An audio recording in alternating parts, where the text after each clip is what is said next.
My boss Darren told me I needed to get approval for literally everything, and I mean everything, in writing before I could do my job. So I did exactly that, and it was glorious. I work as a junior project coordinator at a mid-sized marketing firm. When I started, my supervisor Geneva was amazing. She trusted me to handle client requests, make judgment calls, and generally do my job. Then Geneva got promoted, and Darren took over. Darren was the definition of a micromanager. Every little thing needed his approval, but here's where it gets good. After I made one tiny decision to swap out a font color on a client presentation, basic stuff Geneva always let me handle, Darren called me into his office. He said, quote, "From now on, I want written approval for every single action you take. Every email to clients, every file you send, every decision, no matter how small. If you don't have it in writing from me first, don't do it." I asked if he was serious. He said, "Deadly serious. I need a paper trail for everything you do. Send me a request, wait for my written approval, then proceed. No exceptions." So I said, "You got it, boss." The next morning at 9 a.m., I started my new system. I sent Darren an email asking permission to respond to a client who wanted to schedule a meeting. Then another asking if I could open the attachment they sent. Then another asking if I could forward their materials to our design team. Then one asking if I could reply to confirm I received their message. By 11 a.m., I had sent him 47 emails. Every single action broken down into individual steps, each needing written approval.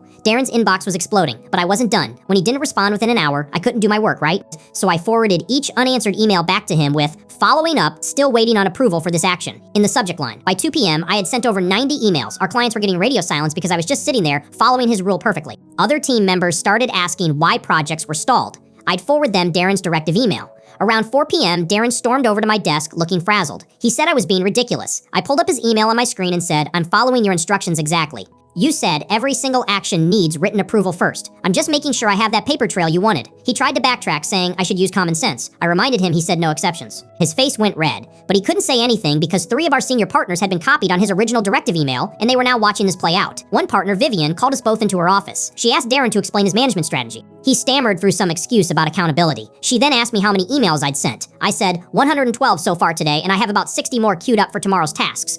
Vivian looked at Darren and said, "This is what you wanted, right? Everything in writing?"